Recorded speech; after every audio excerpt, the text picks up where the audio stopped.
Hello students, how are you? Today we are here with your worksheet number 44 that is being given to you on 14th of October. This is about periodic classification of elements.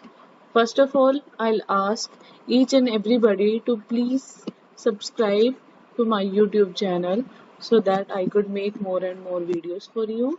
This would be a great work for you. And let's start for your worksheet. Here, making order for chaos, Mandel's periodic table has been discussed. After the rejection of Newland's law of octaves, many scientists continue to search for a pattern that correlated the properties of elements with their atomic masses. Newland law of octaves हमने last time किया था, जिसके अंदर हमें ये पता चला था कि उन्होंने जैसे सारे गामा पाधानिसा के हिसाब से एलिमेंट्स अरेंज किए हैं और एटॉमिक मासेस के हिसाब से अरेंज कर दिया था उनको, लेकिन काफी सारों ने उसको रिजेक्ट कर दिया था उस थ्योरी को। क्यों? द मेन क्रेडिट अब किसको मिला है यहाँ पर? डिमिट्री, यहाँ देख रहे हो, डिमिट्री इवानोविच मेंडलीव, एक रशियन से केमिस्ट है। इनको फादर ऑफ पीरियोडिक टेबल भी कहा जाता है। He was born in western Siberia, Russia on 8 February 1834। और जो क्लासिफिकेशन एलिमेंट्स की प्रपोज करी थी उसको बोला जाता है Mendeleev's periodic table. This periodic table prove to be the unifying principle in chemistry. It was the motivation for the discovery of some new elements. इसी की वजह से हम और एलिमेंट्स की भी डिस्कवरी कर पाए थे। He was the great contributor in the early development of periodic table of elements, wherein the elements were arranged on the basis of their fundamental property, the atomic mass. Atomic mass पर arrange किया था उसने elements को अपने periodic table में, and also on the similarity of their chemical properties. तो दो बातें आ गई, पहले हमें atomic masses वाली तो पता ही थी, लेकिन अब एक और एक्स्ट्रा बात जो है वो क्या है? On the basis of their similarity in their chemical properties, रासायनिक गुणों के आधार पर। इसके बारे में पोस्टुलेट्स क्या हैं इस थ्योरी के? आगे बढ़ते हैं। मैंडली started his work with 63 elements. कितने थे तब तक? सिर्फ 63 एलिमेंट्स के साथ काम शुरू किया था उन्होंने। He examined the relationship between the atomic mass के बीच में एलिमेंट्स के and their physical and chemical properties. उन्होंने रिलेशनशिप डेवलप किया था, एग्जामिन किया था, देखा था उन 63 एलिमेंट्स के बारे में कि जिसके अंदर उन्होंने एटॉमिक मास को पढ़ा था और उनके फिजिकल और केमिकल प्रॉपर्टीज को ध्यान से देखा था। अमंग द केमिकल प्रॉपर्टीज, रासायनिक गुणों के हिसाब से उन्होंने क्या क्या ध्यान दिया? सबसे ज्यादा कॉन्सेंट्रेट किया ऐसे कंपाउंड्स को जो किससे बने हुए हैं? ऑक्सीजन और हाइड्रोजन से।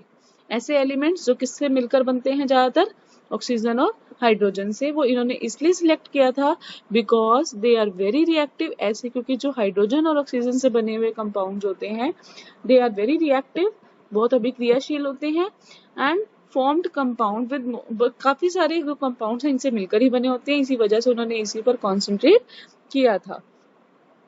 The formula of hydrides and oxides formed by an element were treated as one of the basic properties of an element for its classification. Classify करने के लिए उन्होंने सबसे basic property को पकड़ा था, that was creation of oxides and hydrides. Oxide तब बनती हैं जब ऑक्सीजन के साथ रिएक्शन होती है और हाइड्राइड्स तब बनते हैं जब हाइड्रोजन के साथ रिएक्शन होती है। On keeping the elements with similar properties together, he observed that the most of the elements got a place in periodic table and were arranged in the order of their increasing atomic masses. उन्होंने इन चीजों को ध्यान रखते हुए, इन properties को ध्यान रखते हुए एक चीज देखी कि सारे के सारे जितने भी एलिमेंट्स थे उनको पीरियोडिक टेबल में जगह मिल गई थी and they were arranged in the order of their atomic masses. उनको atomic masses, increasing atomic masses के हिसाब से अरेंज कर दिया था। It was also observed that there occurs a periodic reoccurrence of elements with similar physical and chemical properties. उन्होंने ये भी ध्यान दिया था कि periodic reoccurrence एलिमेंट्स की प्रॉपर्टीज के बीच में फिजिकल और केमिकल प्रॉपर्टीज के साथ, मतलब कुछ एक टाइम के बाद या कुछ एक एलिमेंट्स के बाद दोबारा से फिजिकल और केमिकल प्रॉपर्टीज अपने आप को रिपीट करना शुरू कर देती थी एक सीरीज के अंदर। तो यहाँ पर हम ये चीज ध्यान देंगे, उन्होंने इसी हिसाब से रीअकरेंस के हिसाब से इनकी फिजिकल और केमिकल प्रॉपर्टीज के हिसाब से लॉ दिया था। ही पोस्टुलेटेड या ही formulated periodic law that was called as Mendeleev's periodic law, which states that the properties of the elements are the periodic function of their atomic masses. जो properties होती हैं आपके elements की, वो periodic function होती हैं उनके atomic masses की. यानी कि एटॉमिक मास जैसे ही बढ़ता है तो उनके प्रॉपर्टीज भी चेंज होती हैं, लेकिन वो पीरियोडिक फंक्शन है. पीरियोडिक मतलब कुछ पीरियड के बाद फिर से रिपीट होती हैं. तो बेटा ये था आपका मेंडलीव्स पीरियोडिक टेबल और उसके पोस्टुलेट्स. इसके नीचे जो आपको ये एक पीरियोडिक टेबल दिखाई दे रहा है, इसके अंदर हम अभी आपको देखना बताएंगे कैसे देखा जाता है. फर्स्ट ऑफ ऑल मैं आपको एक चीज जरूर समझाऊंगी. यहाँ पर दो वर्ड्स लिखे हुए हैं. एक तरफ लिखा हुआ है ग्रुप और एक तरफ लिखा हुआ है पीरियड्स. जो वर्टिकल यानी कि वर्टिकल लाइंस हैं, जो ऐसे लाइंस हैं नीचे की तरफ, इनको बोला जाता है पीरियड्स. और जो ऐसे हैं group 1 2 3 4 5 6 7 8, these are called as groups. Okay, तो ये ग्रुप्स हैं. और जो हॉरिजॉन्टल है दैट आर कॉल्ड ग्रुप्स, और जो वर्टिकल लाइंस है they are called as periods. ठीक है, तो इसके बाद हमें यहाँ पर हम ध्यान देंगे कि ऑक्साइड्स और हाइड्राइड्स के बारे में भी लिख रखा है यहाँ पर. ठीक है बेटा, यहाँ पर मैं आपको दिखा देती हूँ. यहाँ पर ऑक्साइड्स और हाइड्राइड्स के बारे में लिख रखा है. ऑक्साइड्स का फॉर्मूला R2O, RO, ये सब फॉर्मूला ऑक्साइड्स की है O के साथ यानी ऑक्सीजन के साथ, और हाइड्राइड्स के साथ भी फॉर्मूला RH, RH2 वगैरह करके दिया हुआ है. तो नीचे उसी के हिसाब से जो एलिमेंट्स हैं वैसा ही फॉर्मूला बनाते हैं. ठीक है, आइए करते हैं आपके क्वेश्चन आंसर्स. तो पहला क्वेश्चन है, use Mendeleev's periodic table to predict the formula of oxides. Oxides का फॉर्मूला हमने यहाँ पर निकालना है ऑफ द फ्लोइंग एलिमेंट्स. तो सबसे पहले मैं आपको इसी पीरियोडिक टेबल में दिखाती हूँ. सबसे पहले उसने बोला पोटेशियम का. तो पोटेशियम अगर मैं आपको दिखाऊं तो पोटेशियम बेटा यहाँ पर है. ठीक है, और पोटेशियम का अगर हमें ऑक्साइड्स वाला फॉर्मूला चाहिए तो हम ऊपर देखेंगे R2O. ठीक है, इसके बाद जो है हमारा कार्बन. तो कार्बन का हम देख रहे हैं, आपको यहाँ पर दिखेगा ग्रुप 4 में, this is your carbon here, और उसका जो ऑक्साइड्स वाला फॉर्मूला है RO2. ठीक है, इसके बाद है एल्यूमिनियम.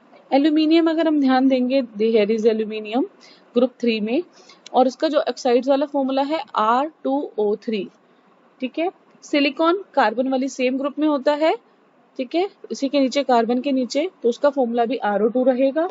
और barium, barium is in group 2, तो उसका हम देखेंगे RO. ठीक है बेटा, तो हाइड्राइड्स का फॉर्मूला पूछते तो हम हाइड्राइड्स का बता देते. तो अभी हमने यहाँ पर इसका आंसर नीचे लिख के दिखा दिया है. हेयर इसके हिसाब से जो हमारा जो फॉर्मूले बनते हैं, ये R2O के हिसाब से K2O, RO2 के हिसाब से CO2, R2O3 के हिसाब से Al2O3, सिलिकॉन के RO2 के हिसाब से SiO2, और बेरियम का RO के हिसाब से बेरियम ऑक्साइड BaO. ठीक है, इसके बाद है हमारा question number 2. What is the basis of periodic law formulated by the Mendeleev. Mendeleev के जो पीरियोडिक टेबल का जो बेसिस था वो क्या था? ही एग्जामिन्ड द, एक्चुअली हम यहाँ देखेंगे, he examined the relationship between the atomic masses of the elements and their physical and chemical properties. Okay, तो ये वाली बात लिखेंगे हम आंसर नंबर 2 में. ठीक है, और साथ के साथ ये वाली बात भी लिखेंगे. On the basis of Mendeleev's periodic law, he stated that the properties of the elements are the periodic function of their atomic masses. This also be treated in question number 2. What was the criteria used by the Mendeleev in creating his periodic table? उसने क्या करा था? उसने देखा था कि कौन कौन से कंपाउंड्स ऑक्सीजन और उसके साथ मिलते हैं. ठीक है, तो उसने सबसे पहले एटॉमिक मासेस के साथ साथ क्या देखा? Among chemical properties, Mendeleev concentrated on the compounds formed by the elements with oxygen and hydrogen. This is your answer number 3. Now, question number 4. Why did Mendeleev concentrated on the compounds formed by elements with hydrogen and oxygen only? तो इसका answer आपके पास ये है. He selected ये because ये बहुत reactive होते हैं और बहुत सारे compounds बनाते हैं. So this is your answer number 4. Now coming to question number 5. Complete the sentence. In Mendeleev's periodic table, the vertical columns are called as vertical columns को मैंने बताया आपको क्या बोलते हैं, these are called as, अब मैं आपको दिखा देती हूँ यहाँ पर पीरियड्स, मैं आपको यहाँ दिखाती हूँ पीरियड्स, और ऊपर जो हॉरिजॉन्टल है हमको क्या बोलते हैं, ग्रुप्स। तो हम इसको यहाँ पर फिलअप कर देंगे। these are called as periods and these are called, horizontal rows are called as groups. Okay, so this was your worksheet number 44. Another worksheet will come and we will discuss it again. Till then, stay happy and stay safe.